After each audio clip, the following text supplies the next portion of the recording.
alegria estar aqui no nosso primeiro episódio do Conexão Cast. Eu sou a Tati Passarelli, do Conexão Feminina, e estou aqui com a minha parceira, Daniele Santana.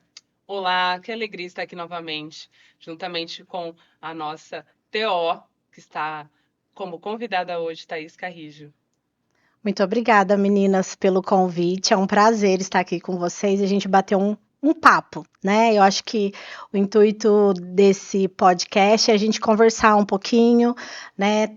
Explicar um pouquinho o que é terapia ocupacional, contar um pouquinho quem sou eu, né? Isso mesmo. Aqui no Conexão Cast, nós podemos prometer o que para esse pessoal, Santa?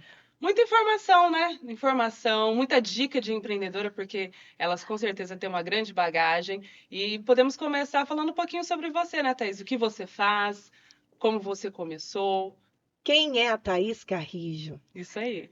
A Thaís Carrijo, ela é mãe, ela é irmã, ela é tia, ela é amiga, ela é cristã e ela é terapeuta ocupacional. Na terapia ocupacional, a gente fala muito sobre os papéis ocupacionais, né? Então, todos nós desempenhamos papéis ocupacionais, né? Então, né, a Tati, empreendedora, dona de casa, dona da escola, mãe, esposa, filha, irmã, tia, vários papéis aí, que é pelo que eu sei, né? Empreendedora, Isso. Né? Somos todas, muitas versões em uma só. Isso. E dentro desses papéis, né, igual eu falei para vocês, eu comecei a empreender. Eu acredito que o empreendedorismo tá na minha veia desde sempre. Esse dia eu estava conversando até com uma amiga e a gente estava falando sobre isso, porque eu estava no que a gente falava de 1º a 9º ano, né? Sim.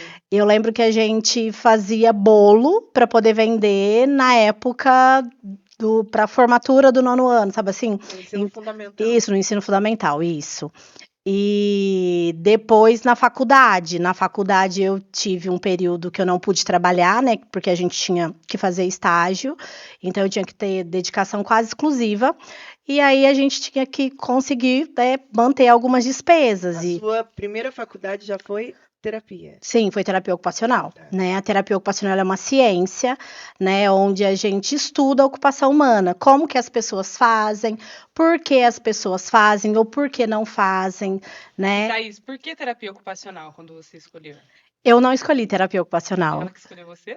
Foi isso. Sério? Sério, eu mudei para Franca, eu sou meio nômade, então eu vou contar um pouquinho dessa história para vocês.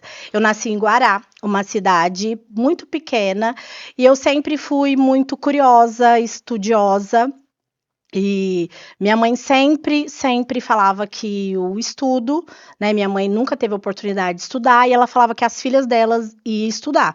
E minha mãe foi até muito criticada, né, por isso, porque eu era grande, as meninas da minha idade, né, que morava comigo lá em Guará, todo mundo trabalhava e eu não trabalhava, eu era a única que só estudava. Então eu sempre estudei muito, né, então assim, minha mãe sempre prezou por isso. Então eu saí de Guará, eu fui para Franca.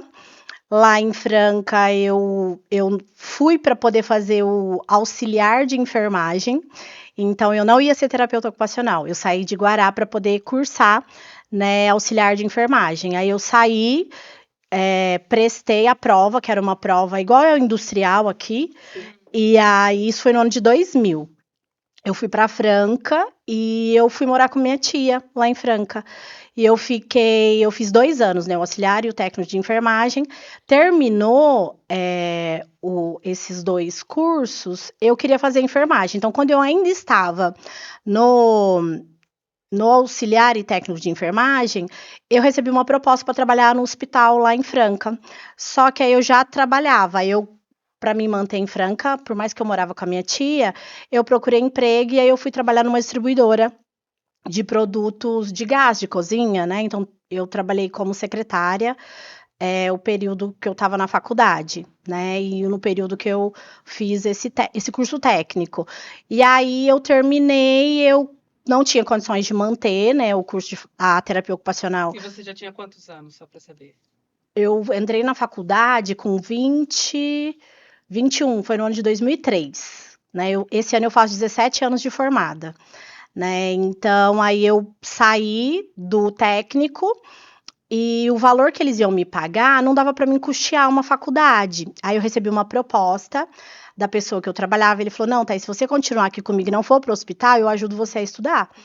E aí eu tentei, né? Só que aí eu prestei o vestibular e eu não passei, porque eu queria fazer enfermagem e não terapia ocupacional. E eu fiquei muito triste, muito triste, muito triste, porque eu sempre me dediquei muito, sabe? Na época que eu estava estudando, e aí eu fiquei muito triste, eu acho que eu até entrei num processo depressivo, e aí eu comecei a fazer a terapia. Foi a primeira vez que eu fiz terapia na minha vida. E aí essa psicóloga falou: vamos fazer um teste vocacional para poder ver, né, que você tem mais habilidade. E aí deu, que era a área, né, da saúde mesmo, e que era a área do cuidados. Aí apareceu. Área de entrega. Isso. Aí apareceu terapia ocupacional, fisioterapia. Eu nem sabia o que era terapia ocupacional. Eu ia falar isso agora, porque assim, terapia ocupacional é relativamente novo. Muitas pessoas não sabem o que é. A terapia ocupacional, ela é uma profissão basicamente nova, né? Igual no Brasil, ela tem 64, 70 anos. Pouco tempo. Não sei, assim, dados agora, né, exato, mas a terapia ocupacional, eu fui escolhida. Por quê? Aí eu tinha prestado na USP, então eu fiquei sabe aquele 0,000? Eu não entrei para enfermagem. Aí eu fiz cursinho, 6 meses de cursinho, aí eu prestei de novo. E eu prestei no Claretiano, que é uma faculdade que tem lá em Batatais. E no Claretiano ia ser a primeira vez que ia ter enfermagem. Terapia ocupacional já tinha. Eu fui a terceira turma. E como tudo na minha vida, eu acredito que tem a mão de Deus, né? Que tudo tem um propósito dele na minha vida. Eu prestei, minha primeira opção foi enfermagem e a segunda opção eu coloquei terapia ocupacional. Ainda bem. E aí, assim, eu não passei para enfermagem, mas a nota do vestibular deu para terapia ocupacional. Eu lembro que na época, né, todo mundo falou: não, começa a fazer terapia ocupacional, depois você transfere para enfermagem. E eu me apaixonei. Eu lembro da minha primeira aula da faculdade, para vocês terem noção. No primeiro dia de aula, eu lembro, foi a coordenadora do curso, a professora doutora Lúcia Bressan, ela levou uma caixa e aí ela pediu pra gente construir algo, porque na terapia ocupacional a gente tem muito sobre isso. O mais importante não é o produto final, mas o que a gente constrói o processo que a gente vivencia para poder chegar a um objetivo final. E aí ela pediu pra gente fazer um crachá. E aí tinha várias coisas. E eu sempre gostei muito de artes, né? E a terapia ocupacional, ela tá muito voltada para a arte. Tem a parte da ciência, mas tem a parte também da arte, né? Não então, sabia. Tem sim, a gente usa muito a arte como recurso terapêutico. Depende muito da área que a pessoa trabalha, né? Hoje, né, 8, 9 anos, e eu tenho me dedicado a estudar sobre infância, mas eu já trabalhei, né, em ambulatório geral, onde eu usava muito a questão do artesanato como recurso terapêutico para poder acessar aquele paciente. Eu tenho uma dúvida, e como a arte pode ajudar? De que forma? Através do fazer, né, então assim, a terapia ocupacional, ela estuda o fazer humano, e pode ser qualquer tipo de fazer. E, principalmente, eu tenho algumas amigas, eu já trabalhei também em ambulatório geral, onde a gente fazia grupos, né? Então, nesse grupo, eu fazia um grupo de atividades, onde a gente confeccionava. E durante aquele processo da construção, né, do alinhavo, do costurar, eu já fiz oficina que a gente fez atividade de pintura, a gente tecia. Eu falo que a terapia ocupacional, ela vai tecendo, ela vai ligando alguns pontos que tá ali solto dentro da pessoa, né? E ela não consegue organizar. Então, o terapeuta ocupacional, ele vai ser um mediador para poder, isso no adulto, né? Para poder entender, né? Igual aqui em Barretos, quando eu cheguei em Barretos há 10 anos atrás, eu atendi idosos. Então, eu ia nas casas E aí eu levava sempre alguma atividade para a gente fazer. Então eu falo que é uma tríade. Então é o paciente, o terapeuta ocupacional e uma atividade, indiferente de qual que seja essa atividade. Então, para se dizer, eu estou fazendo terapia ocupacional, né? Porque a gente vê muito na mídia, né? Muita coisa errada, né? Igual as pessoas usando terapia ocupacional como adjetivo. Não, terapia ocupacional não é um adjetivo, é uma profissão, né? E tudo isso a gente estuda muito a questão, né, fisiológica, a questão de neurociência, não é coisa, voz da minha cabeça, né? Igual eu escuto muitas pessoas falando assim: mas você só brinca no seu trabalho. Eu brinco sim, mas eu uso muita neurociência durante o meu brincar. Para mim poder chegar naquela parte do brincar, eu estudei muito para poder entender quais são os processos, como que eu vou acessar aquela criança, né? Como que eu vou acessar o outro. Inclusive, sua clínica é linda, né? Eu já tive o prazer de ir até a clínica dela e é um espaço, assim, maravilhoso, onde você vê as crianças, assim, com certeza elas se sentem à vontade. E eu queria perguntar para você se você lembra do seu primeiro paciente. Como foi o seu primeiro atendimento? Eu não lembro do primeiro atendimento, mas eu tenho um paciente que me marcou. Eu acho que todo mundo tem, né? Eu tenho uma criança que eu atendi, como eu fiz estágio em vários setores, né? Quando a gente está na graduação, eu não sei como é hoje, né? Eu vou contar da minha experiência. Então, muda muito. Isso, a grade curricular muda. Então, há 17 anos atrás, eu passei por 8, se eu não me engano, 8 campos de estágio. Então, eu tive experiência na área hospitalar, eu fui em CAPS, eu fui no hospital psiquiátrico, eu fui no hospital geral, a gente fez ambulatório, eu fiz saúde do idoso, a gente estagiou em UBS, a gente estagiou na PAI, a gente fez o atendimento clínico que tinha dentro da faculdade, né? A clínica que existe até hoje nessa clínica, lá em Batatais. E a gente fez estágio na área de saúde do trabalhador e na área social. Então, a gente fazia estágio dentro de um abrigo. Isso marcou muito, muito a minha vida. Então, assim, naquela época, foi muito difícil para mim trabalhar com criança. Por quê? Eu fiquei grávida no 2º ano de faculdade. E aí, e eu fiquei grávida porque eu quis, não foi porque aconteceu alguma coisa. Eu sempre quis ser mãe. E, né, o José Paulo tem 19 anos, né, que é meu primeiro filho.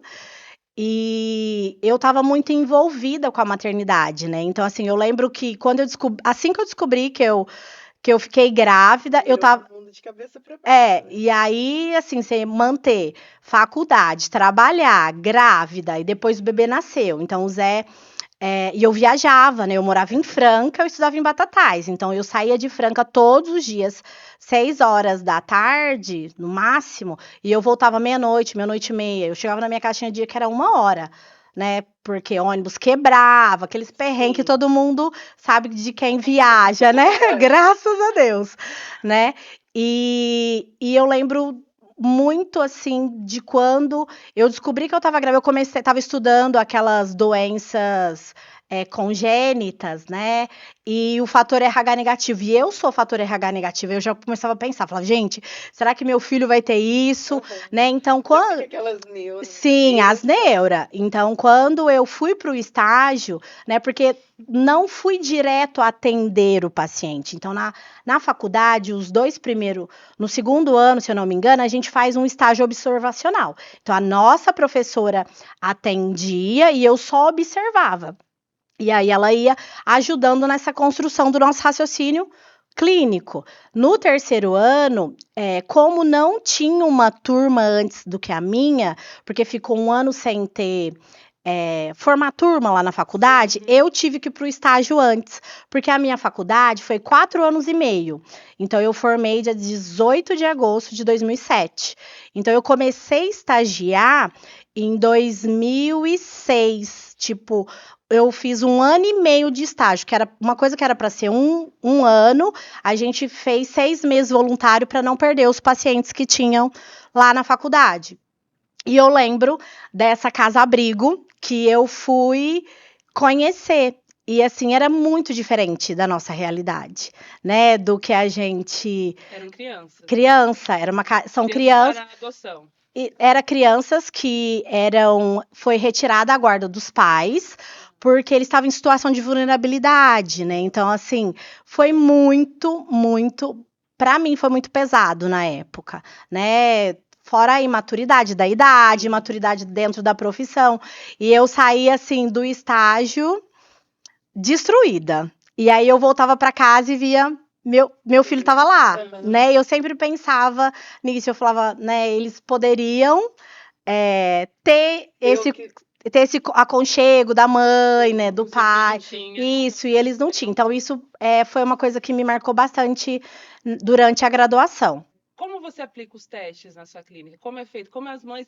Primeiro, o que é terapia ocupacional? A pergunta, na verdade, de uma forma clara que você possa aí falar para as pessoas. A terapia ocupacional é uma ciência que estuda a ocupação humana. A gente avalia, eu vou falar hoje que, né, criança, eu avalio como que as crianças fazem as coisas simples do dia a dia. Como? Eu vou verificar se a criança tem dificuldade motora, sensorial, cognitiva ou de participação. Então, eu vejo a criança como um todo. O terapeuta ocupacional não vai olhar só a dificuldade, mas eu vou olhar dentro do desenvolvimento infantil quais são as habilidades que essa criança possui e quais as dificuldades que ela tem. E essas dificuldades podem ser sensoriais, motoras, cognitivo e até de participação. Por quê? A terapia ocupacional, o que a gente quer durante, né, a nossa intervenção? A gente quer aumentar a participação da criança, independente de diagnóstico, independente da condição que essa criança tenha. Eu acredito que todas as pessoas são capazes. Eu acredito que todos nós temos habilidades e potencialidades. Eu acredito que todas as pessoas podem fazer algo. Algumas a gente vai precisar de adequar o ambiente, algumas a gente vai fazer alguns ajustes, algumas a gente vai treinar a habilidade que essa criança ainda não possui, mas eu sou aquela pessoa que eu sempre acredito que todo mundo pode fazer tudo. Ai, que lindo! Não é? E dá para sentir a paixão de você falando na sua profissão. Que bom que não deu certo. Não sei nem se eu posso falar isso. Que bom que não deu certo a enfermagem, porque deu para sentir a paixão dela pela profissão. Sim. E a alegria, né? Deve ser uma alegria ao mesmo tempo também. É muito gratificante, sabe?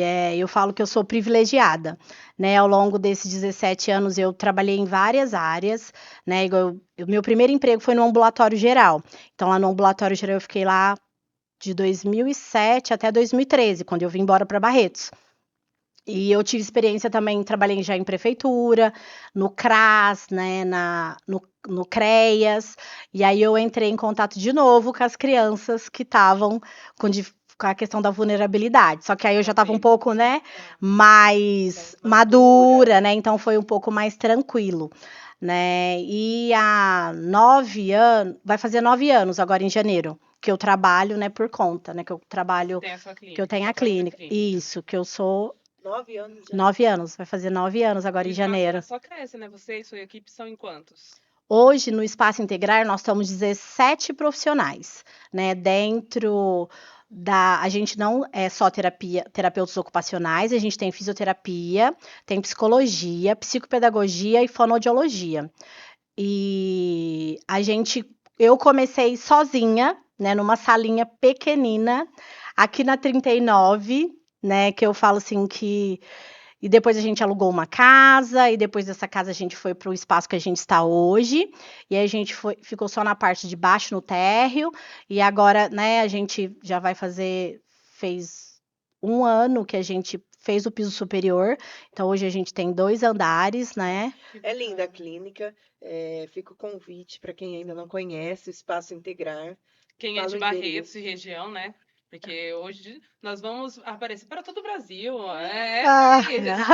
E falando nisso, Thaís, já que o podcast ele vai para todo o Brasil, como os pais podem identificar, de que forma eles podem identificar e quando procurar uma TO? Então, um terapeuta ocupacional, ela não precisa de encaminhamento, né? Isso acontece várias dúvidas. Algumas pessoas perguntam. Verdade. Não precisa, tipo, de um pedido médico. Isso. Nada.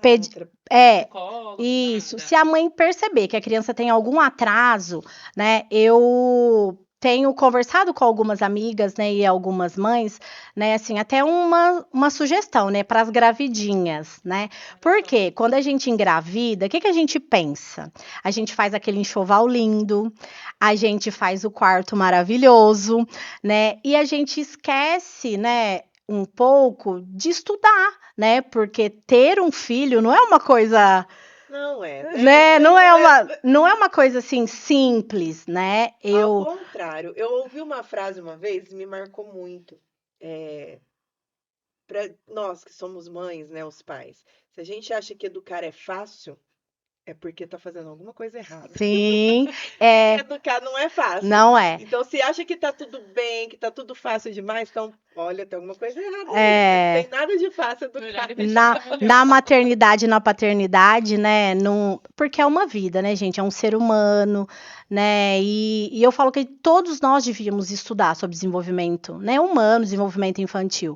E eu acredito que a gente peca um pouco nisso, né? E muitas das vezes a mãe é a primeira pessoa que percebe, né?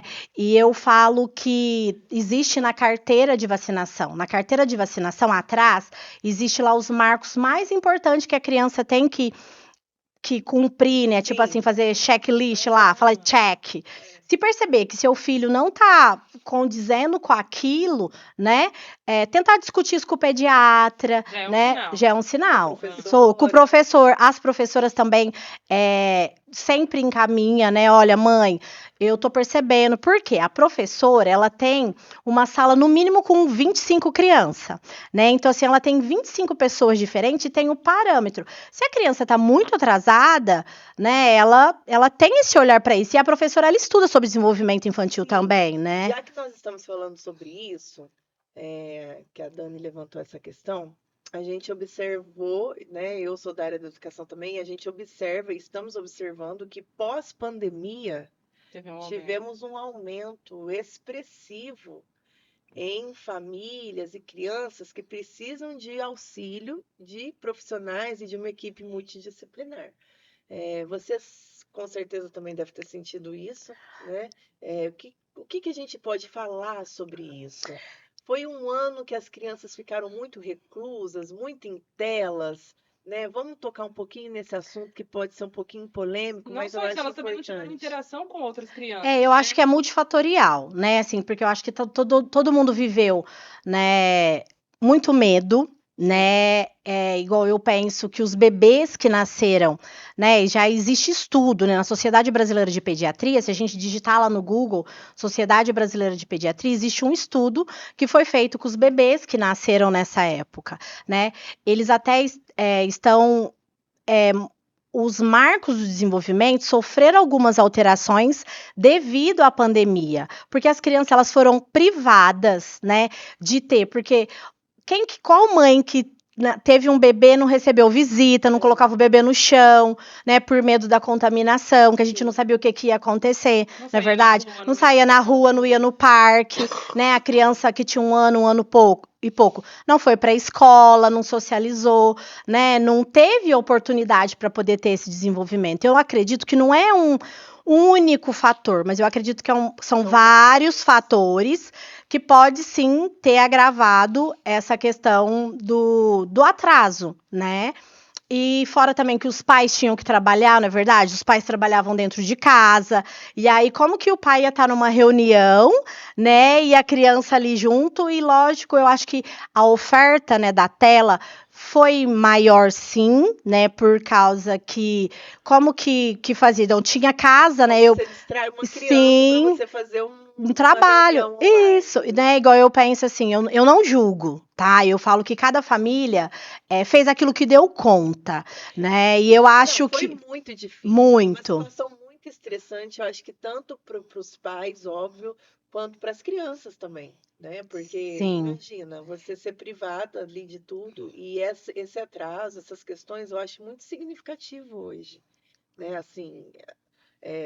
quando voltou foi aquele impacto muito grande para todo mundo. E ainda assim, o problema é que quando voltou ao normal, as pessoas tinham medo ainda de mandar as crianças para a escola. Sim, foi um período assim que eu acredito que nós ainda estamos ressignificando, né, essa questão da pandemia. Eu acredito que muitos adolescentes, né? A gente percebe o alto índice de ansiedade, né? O alto índice de adolescente com problemas, né, emocionais, né?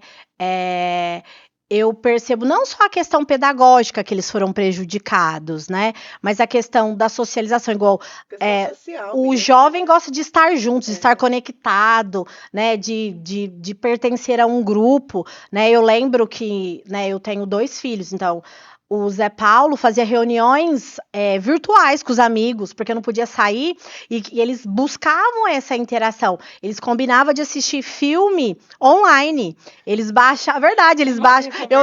Eu sou meio, não sou muito boa nessa questão de tecnologia, e eu sei que existe um aplicativo, não me pergunte qual é esse aplicativo, mas ele assistia filme com os amigos dele da escola, né? E depois para voltar, eu percebi que isso foi muito difícil para eles, né? De ter esse entrosamento de novo, porque tudo era aqui, né? Tudo era resolvido por aqui. Estudava pelo telefone, né? Ou pelo computador, né? Igual eu vejo muitas pessoas falando, mas eles ficaram muito expostos de tela, mas é aquilo que dava para fazer no momento. E hoje, o que pode fazer hoje quanto à tela? Então, hoje eu tenho algumas ressalvas com relação à tela, né? A Sociedade Brasileira de Pediatria... Só um minuto, vou interromper. Tela e celular, que a gente está falando. Isso, a exposição à tela até de TV também, né? É porque as crianças hoje em dia, elas passam muito mais tempo, né? No tablet, no celular, né? No computador, na TV. Não sou a favor se o seu filho já tem o hábito, eu não sou a favor de arrancar tudo de uma vez. Eu acredito que a gente pode ir tirando isso aos poucos, porque a tela é viciante, né? Existe estudo que fala que ficar no celular, né, para o cérebro, tanto do adulto quanto da criança, é igual uma cocaína, né? Então, assim, causa o mesmo dano no cérebro. Então, o que a Sociedade Brasileira de Pediatria, ela fala? De 0 a 2 anos, 0 tela. Seria ideal que as crianças de 0 a 2 anos não tivessem contato de jeito nenhum, né? Então, de 2 a 5 anos, 1 hora por dia. E de 5 anos até os 12, no máximo 1 hora e meia, né? E sempre a gente pensar, né, que sempre tem que ter um adulto, né? Porque eu falo assim, eles não têm a maturidade que nós adultos temos. Isso daqui é o mundo está a um clique, né? Igual na minha casa, eu vejo crianças hoje com 3, 4 anos ganhando celular de presente, né? Na minha casa, o presente de 12 anos. Então, assim... Nossa, tem celular com 15, sei lá, 14 eu tinha 20 anos, eu acho, quando eu tive meu primeiro celular.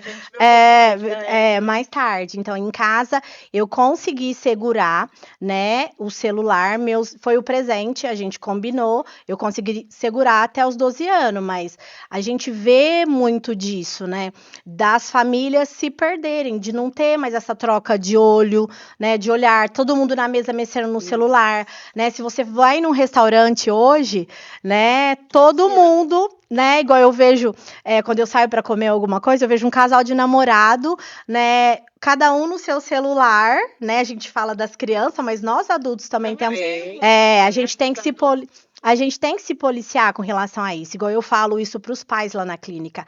É injusto eu falar para você tirar o celular do seu filho, se você vai chegar do trabalho, você vai ficar ali mexendo no celular. Ele vai querer também, né? Então, o ideal é todo mundo ficar sem o celular.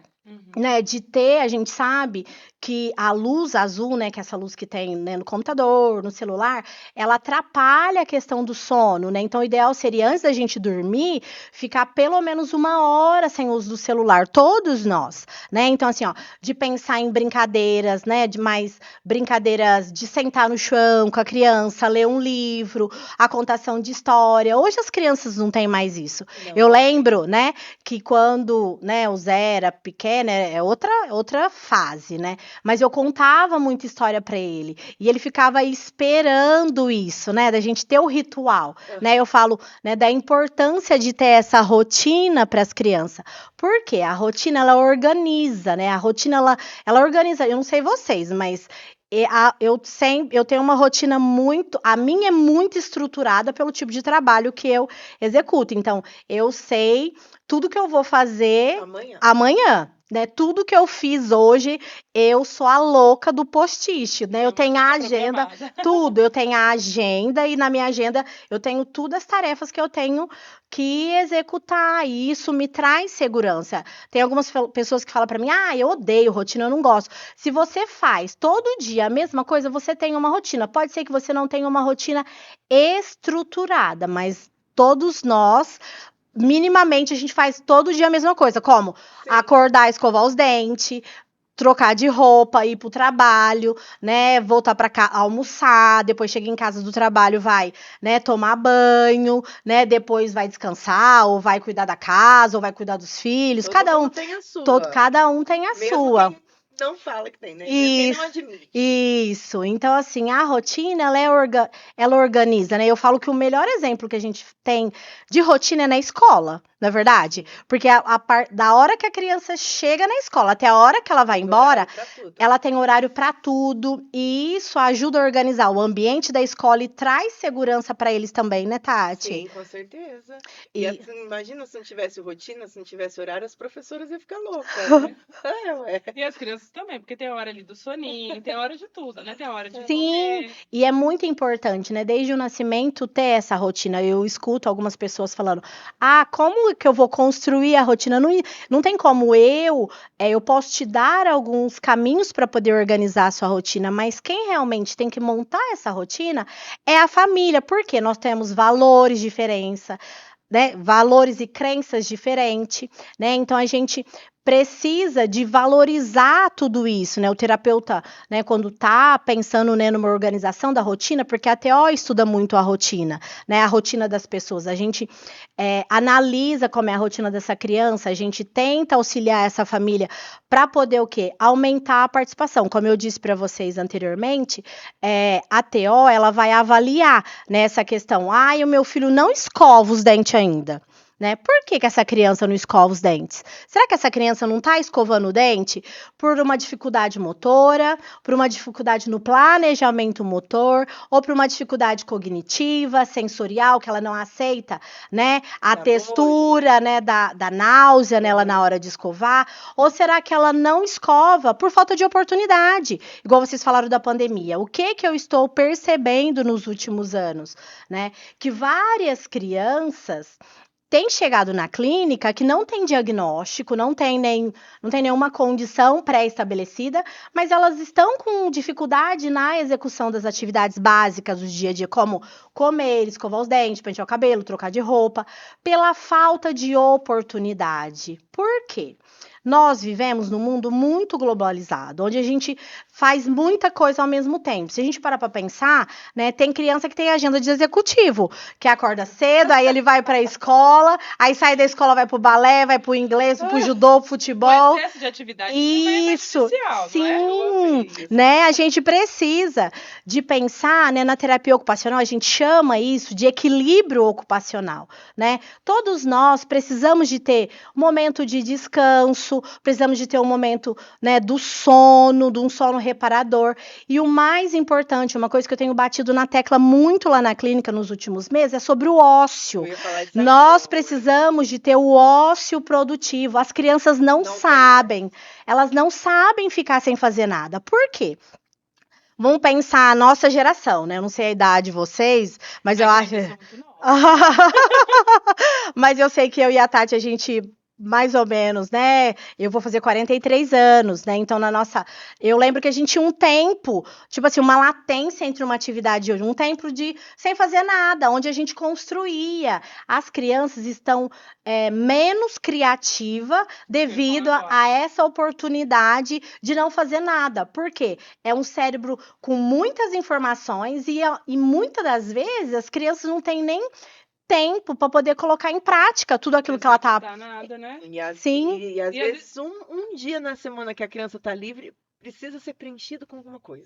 Elas não deixam a criança ser criança, né? Eu acho que a criança precisa de ter tempo de ser criança. Lá na clínica, né, a gente tem crianças que tem várias habilidades e várias dificuldades. A gente tem crianças que realmente precisa de estar em atividade todos os dias. Só que eu sempre falo para as mães, que hora que você está deixando o seu filho ser criança? Sabe aquele hora que ele não vai fazer nada? Sem demanda, né? A gente vive num mundo onde todo mundo dá muito demanda pra gente, né? Toda hora você tem que, né, que cumprir alguma coisa. Muita cobrança também, né? Sim, e eu penso assim, que nós, né, eu não gosto da palavra culpa, né, eu gosto mais da palavra responsabilidade. Eu penso que nós, enquanto pais, enquanto terapeuta, profissionais, enquanto sociedade, a gente precisa de refletir um pouco sobre isso, né? Eu sei que eu brinco, que eu falo que a hora do banho, mais ou menos esse horário, de 6 horas até umas 8 horas, os banheiros das casas parecem um lava-jato. Porque é aquela coisa de enfiar a criança lá dentro e a mãe vai... né? E aí a mãe acaba fazendo, né? Quando eu tô, né, no processo de avaliação, né, de investigação, né? Então eu faço uma primeira consulta com a mãe, né? E aí eu tento coletar muitas informações, né? De poder entender como que é aquela família, qual é a rotina deles, quais são os valores. E eu falo para ela, seu filho sabe fazer? Ela fala, não sei, eu nunca deixei ele fazer, né? Então, assim, eu acho que a gente precisa, né? Eu sempre falo, antes da gente colocar a mão na criança pra gente fazer alguma coisa, deixa a criança tentar fazer, né? Deixa a criança ser mais livre, né? Sim, de deixar pelo menos ela tentar. Se ela não conseguir, a gente pode auxiliar, né? Então, porque muitas das vezes a gente atropela a criança. A pressa do dia a dia, Sim. aquela coisa do imediatismo, e às vezes dá muito mais trabalho você deixar a criança fazer do que eu fazer por ela, sabe? E o adulto, eu acho que ele tem um pouquinho de preguiça também, né? Porque dá mais trabalho você deixar. Ele vai ter que aprender, às vezes ele vai ter que aprender igual fazer tarefa. Tem mãe que não senta pra fazer tarefa. Não consegue. Fala, eu não dou conta. E o brincar também. Eu escuto muito isso lá na clínica, né? De algumas mães falar, eu não sei brincar, né? Eu não lembro, né? E tem mães que têm até traumas também, né? E tá tudo bem, né? A gente, né, nesse momento a gente vai acolher essa mãe, a gente vai tentar entender por que ela não tá conseguindo, né? Porque eu falo que quando você cuida da criança, você não atende só a criança, você atende a família, né? Também, a questão dos pais, né? Como você trata os pais. Porque eu tenho uma amiga, vou expor uma amiga, que ela fala isso, que ela não sabe brincar com o filho dela. Ela fala assim, nossa, é muito difícil educar um adulto. E ele teve problemas na escolinha, foi chamado lá. E ela fala dessa dificuldade de educar o filho e da dificuldade dela de não ter esse lado também fantasioso, brincalhão. Aí ela fala que às vezes não consegue. Então, o que esse adulto pode fazer? Ou o que você indica a esse adulto? Então, se a gente pode seguir, né, a liderança, igual na clínica, eu trabalho, né, numa metodologia que é centrada na família. Então, assim, eu avalio, mas eu avalio na queixa que aquela família trouxe para mim. Por mais que eu tô vendo que tem algumas outras alterações, se não fazer sentido para aquela família, se não estiver impactando no dia a dia, no cotidiano daquela família, não adianta eu querer propor esse objetivo para poder ajudar a criança, né? E com relação ao brincar, eu sempre falo, todos nós brincamos um dia. O humano é um ser brincante, né? E eu costumo dizer também que nós, terapeutas ocupacionais, a gente estuda muito o brincar porque nós acreditamos que o brincar é a primeira ocupação para a criança. Como o trabalho está para o adulto, o brincar está para a criança, né? Então nós precisamos, e através do brincar, a criança ela se conecta com o outro, a criança ela fala o que ela está sentindo, através do brincar a gente vê se ela tem uma dificuldade motora, através do brincar ela consegue expressar, né, o sentir, como que se ela tá triste, se ela tá feliz, né? Ela consegue dizer para nós coisas que talvez com palavras a criança não consegue. Por quê? Muitas das vezes eu penso que nós adultos, né, a gente quer brincar com a criança com a cabeça como adulto. Não, a gente tem que entrar no mundo da criança. A gente tem que se permitir estar ali. Eu vejo muito a criança tá brincando e você fica ali do lado e mexendo no celular, respondendo no WhatsApp. Você não tá ali de entrega para aquele momento. momento, né? Então, o meu convite hoje, né, para as famílias é que eles possam ter, né, esse momento de se entregar realmente, de mostrar para a criança, falar, ó, nós vamos brincar, dar opção para a criança poder escolher, né? Falar para ela, olha, o que você quer brincar com o papai e com a mamãe, né? Eu gravei um vídeo recentemente, tá para sair aí nas redes da clínica, falando sobre isso, né? Da gente dar a oportunidade pro brincar livre, né? De contar pro seu filho. Já parou para pensar? De que seu filho talvez não saiba do que você brincava?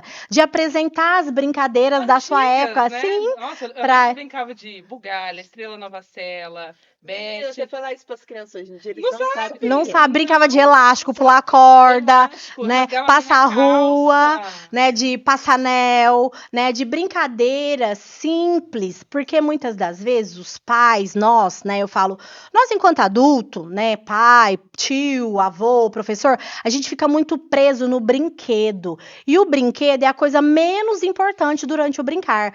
O mais importante durante o brincar é aquilo que a gente constrói ali junto. Que eu falo que durante o brincar a gente está criando memórias afetivas junto com os nossos filhos, sobrinho, neto, né? Eu lembro o meu pai, né? Meus pais foram pais mais velhos. Então, a minha mãe, quando engravidou de mim, se eu não me engano, ela tinha 36 anos. E naquela época, 43 anos é muito, né? Então, era uma geração diferente. Então, a minha mãe tinha muita dificuldade com isso, mas meu pai não. Meu pai era aquele pai de se jogar no chão junto. Sabe assim, eu lembro que meu pai montava casinha junto comigo em cima do pé de laranjeira que a gente tinha na porta da nossa casa. Ele me ajudava a subir. Eu não me pergunta como que a gente fazia isso. A gente colocava lençol, como se fosse uma cabana, sabe? E a gente brincava. Eu brincava de boneca em cima da laranjeira, em cima do telhado. Meu pai me ajudava a varrer, sabe assim? E brincava. Eu passava horas e horas e horas ali brincando, né? Então, que a gente possa estar atento a isso, né? A dar essa oportunidade para a criança, né? Igual aqui em Barretos a gente tem muitos pracinhas, né? Então, assim, de ir junto com o seu filho, mas de brincar realmente com ele, de perguntar para ele, né? Ser presente. Isso, de ser presente, de conectar. Eu falo de se tornar um ser brincante, porque todos nós somos. Né? Eu acho que acredito que todos nós somos. E se a gente parar para pensar, no meio corporativo usa-se muito brincar também, né? Se vocês lembrar, se você já fez alguma entrevista de trabalho, se você trabalhou, né, em alguma empresa grande, na integração, o que eles usam? O brincar, porque o brincar ele conecta as pessoas, né? Então eu acho que a gente as dinâmicas, né, que eles fazem são brincadeiras. Sim. Né? No Conexão nós usamos. No Conexão a gente usa, né? Brincadeiras para poder integrar o grupo, né? Então eu acho que eu sei que cada família tem a sua rotina, mas eu acho que é importante inserir esse momento, né? Dos pais brincarem junto com as crianças, né? De ter esse momento. Eu sei que a rotina é corrida, né? Que tem um monte de outros afazeres. Isso. Mas não precisa de ficar, eu falo isso lá na clínica também, 2 horas, que seja 15 minutos. 20 minutos bem feito é muito melhor do que 2 horas de qualquer jeito. Né? É a entrega, é a qualidade daquele momento. Né? E eu gosto muito, né, de colocar a criança na rotina também dos cuidados da clínica. Isso é uma orientação também que eu dou para as mamães, né? Porque a gente quer trabalhar o que? A autonomia, né? A participação das crianças. E as crianças amam ir para a cozinha junto com a mãe, né? Eles se sentem pertencentes àquela casa, né? De fazer uma receita, né? Se a gente parar para pensar, de fazer um bolo. Gente, o tanto, né? O tanto de habilidades que a gente está trabalhando ali, porque vai ler a receita, né? E aí vai ter que separar os ingredientes, vai amassar, vai trabalhar a coordenação motora fina, a coordenação bimanual, vai trabalhar o cheiro, né? O olfato, vai estar trabalhando o esperar, porque ele vai estar construindo aquilo, ele tem que esperar ficar pronto e depois ainda vai saborear uma coisa gostosa junto. É terapêutico, mas não é uma terapia, né? Então, assim, colocar coisas simples do dia. A criança adora, né? Então, assim, a partir dos 3, 4 anos, de colocar o seu filho na rotina, ó, vou colocar roupa. A gente sempre fala, né? É tudo eu nessa casa, né? Eu que tenho que fazer tudo, né? Assim, algumas mamães. Insere a criança ali junto, pega a criança, né, para poder, né, a hora que eu vou colocar, né, a roupa na máquina, pede pro seu filho ajudar você a separar essas roupas, né? A gente não separa para lavar? Sim. As roupas brancas, as coloridas e as pretas. Nessa idade, a criança já sabe cor. Então, ó, vamos ajudar a mamãe? As pretas nós vamos colocar desse lado, as brancas desse lado e as coloridas desse outro. Pede pro seu filho colocar dentro da máquina, né? Ele vai se sentir útil e pertencente àquele espaço, né? Na hora de separar o lixo. Ele vai estar criando aí lembranças, memórias afetivas na vida dessa criança que ela vai levar pro resto da vida, pode ter certeza. Sim, sim. Isso. Mas, Thaís, fala o nome do seu espaço, tem uma arroba do seu espaço, o endereço, para quem é de Barretos conhecer. Então, o nome da clínica, né, Espaço Integrar, né, a gente está localizado lá na Avenida dos Maçons, esquina com a Avenida 15, o número 3055, lá na esquina que eu falo que o nosso ponto de referência é a Cervejaria Guilda, né, porque a maioria do pessoal daqui de Barretos, né, conhece a Avenida da Marginal do Atacadão Paulistão, né, então a gente está sentido a Avenida 7, né, o Instagram da clínica é Espaço Integrar Barretos, né? E a gente tem, né, se dedicado a produzir um pouco mais de conteúdo, de informação, né, para as pessoas, porque nós, enquanto equipe, a gente decidiu que a gente gostaria de levar a informação para a população, né? Porque graças a Deus todas nós, né, temos uma agenda, né, assim, já, né, preenchida, e a gente queria, né, pensar em como que a gente podia de ajudar outras pessoas, né, porque tem vários vídeos e aí famílias que são sensacionais. E aí a gente tem tentado, sabe, levar um pouquinho da nossa experiência, né, porque eu falo que ao longo desses 17 anos eu fui muito privilegiada, né, de ter a oportunidade de fazer muitos cursos, né, de me capacitar, né, bem, né, e poder trazer o que tem de ponta, né.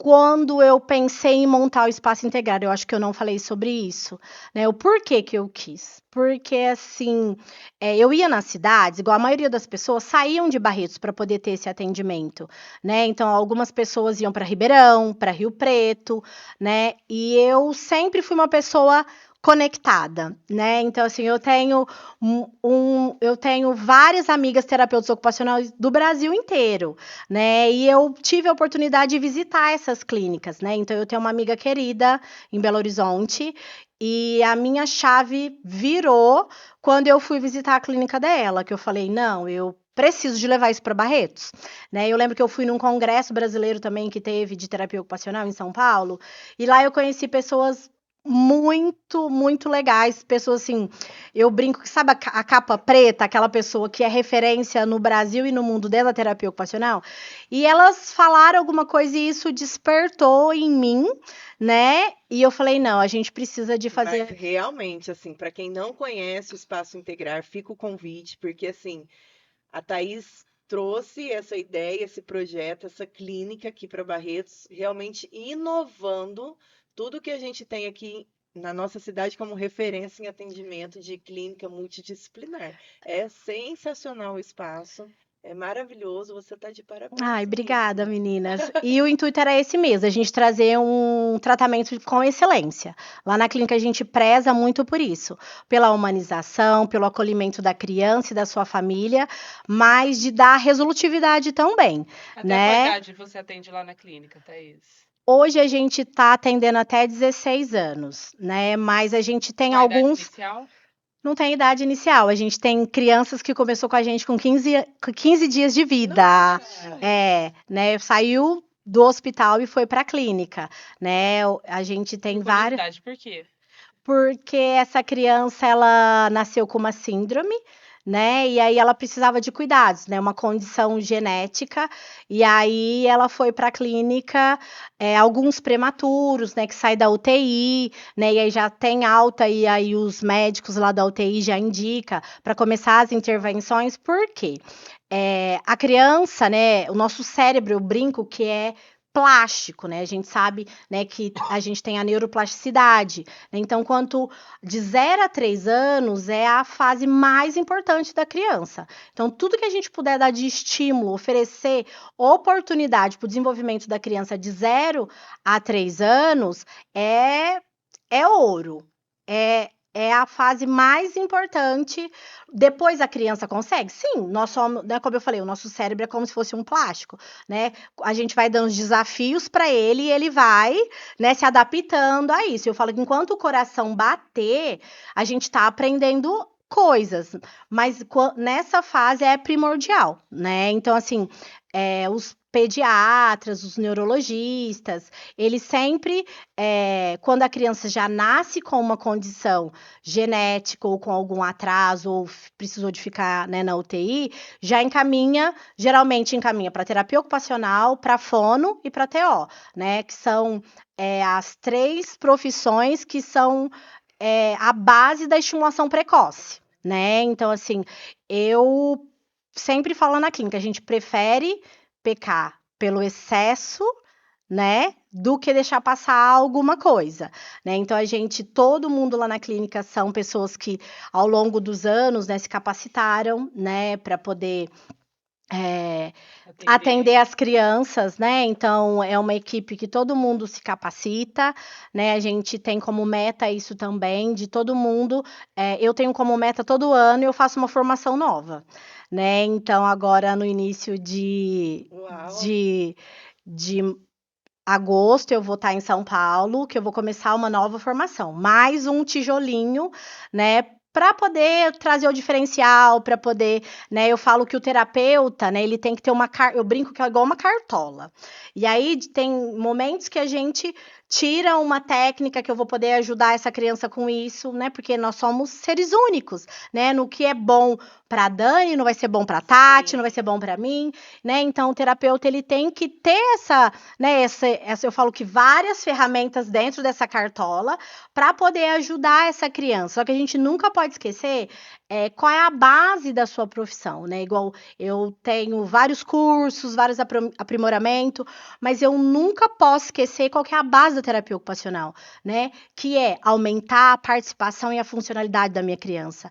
E sempre pensar no desenvolvimento da criança como um todo, né? Porque eu vejo que eu brinco que em alguns momentos eu sou advogada das crianças, né? Porque as pessoas só vê as dificuldades, né? E aí eu tenho que eu falo que a criança tem ali de bom, porque isso, né? Porque todo mundo tem. Se a gente parar para pensar, até nós, né, todos, indiferente de condição, né, a gente fica muito mais preso, né, nos nossos defeitos, nas nossas dificuldades, nas qualidades. Se a gente pedir para alguém aqui, vamos escrever 5 qualidades, 5 defeitos. A gente escreve primeiro os defeitos, as dificuldades e a gente tem muita dificuldade em falar as qualidades. Sim, né? E aí a gente precisa de virar esse olhar, né? E eu coloquei como meta na clínica, né, da gente mostrar isso para as famílias, porque muitas das vezes os pais chegam já até com um diagnóstico pronto da criança e eles ficam muito presos no diagnóstico. Então,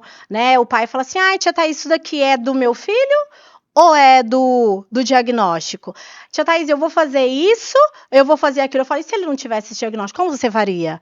Aí eu falei, então é do jeito que você tem que fazer, né? Então a gente não pode rotular as crianças a um diagnóstico, né? Porque o diagnóstico é mais uma característica da criança, né? Igual, né? A criança, ela um exemplo, né? Vou descrever pele, né, parda, né, cabelo encaracolado, olhos castanho escuro, né, estatura mediana, e eu posso ter o diagnóstico. O diagnóstico não pode ser maior do que a sua criança. Em primeiro lugar, sempre, né, a gente tem que olhar para a criança e depois a gente vai olhar para essa família e depois a gente vai olhar para o diagnóstico. O diagnóstico é só um caminho para a gente poder entender para onde que nós vamos seguir, né? E eu vejo que em algumas famílias eles ficam muito presos nisso. Eu entendo que é muito difícil, né? Receber um diagnóstico, né? Não estou diminuindo, não estou diminuindo isso, mas o meu convite aqui hoje é para os pais, né, que têm um filho com alguma limitação, alguma dificuldade. Vamos começar a listar, né? Eu falo que é os pontos fortes. Pense em 5 pontos fortes no seu filho, indiferente de condição, de genética, motora, atraso, todos nós temos pontos fortes, né? Que a gente possa olhar para os pontos fortes das pessoas, não só das crianças. Eu falo criança porque é o que eu trabalho hoje, né? Mas que a gente possa... Isso, de qualquer pessoa. Que lindo. Que lindo, arrasou demais. Tem alguma brincadeira para fazer com ela? Dá tempo ou estamos... Não vai dar tempo, mas eu quero finalizar com uma pergunta. Uma palavra para você descrever a Thaís Carrijo. Nossa, uma palavra? Uma palavra para Thaís. Que defina você. Eu sou persistente. Persistente. E uma palavra para definir a terapia ocupacional. Potencialidade, sem dúvida. Essa aí com a lição de casa feita. Thaís, muito obrigada por estar aqui estreando com a gente o nosso Foi um prazer. Conexão Cast. Saber um pouco mais. Espero que você consiga ajudar muito mais famílias e muito mais crianças. Você tem uma missão a cumprir. Ai, meninas, eu fico, né, assim, muito feliz, né? Eu amo estar nesse grupo, né? Eu falo que o Conexão Feminina vai de encontro com tudo que eu acredito, né? Da gente sempre ajudar, né? Então, eu tenho muito carinho e muita gratidão, né, por vocês de estar no grupo. E eu tenho muita gratidão também pelas outras terapeutas ocupacionais que estiveram aqui em Barretos antes de mim. Porque eu falo, se eu estou aqui há 10 anos e eu posso ser a Thaís Carrijo, né, terapeuta ocupacional, porque outras terapeutas ocupacionais desbravaram, né, aqui em Barretos. Porque, como vocês falaram, muitas pessoas não sabem o que é, né? Então, assim, eu tenho muita gratidão pelas terapeutas ocupacionais que passaram, né, que estão ainda, eu sei que tem algumas que estão ainda atuando aqui em Barretos, né, e não é a Thaís Carrijo, mas é a terapia ocupacional. Desde que eu cheguei em Barretos, eu sempre falo isso, não é mas eu quero que as pessoas entendam, né, eu quero que as pessoas possam cada vez mais conhecer sobre a terapia ocupacional e ver a beleza que é essa profissão e o que a gente faz na vida das pessoas, porque eu vivencio isso todo dia. E né? Fala com autoridade, fala com paixão. Porque escolheu a profissão certa, né? Eu fui escolhida, né, gente? Nem senti. Fala Nem tão senti. bem. Olha, deixa eu falar aqui para vocês da loja Candeliere, né? Da Gabi, uma das conectadas. Decoração. Que hoje veio aqui, ó, trouxe a decoração pra gente, para enfeitar a nossa mesa e também as quitandas. Da Joelma Quitandas, que é maravilhosa. A gente nem comeu durante... Não deu tempo, né? Falou, não deu tempo de comer, mas é muito bom. Sigam também a Joelma Quitandas. Cafezinho, chazinho, né? Sim. Arrasa. Perfeita. Eu, numa sentada, eu como isso daí.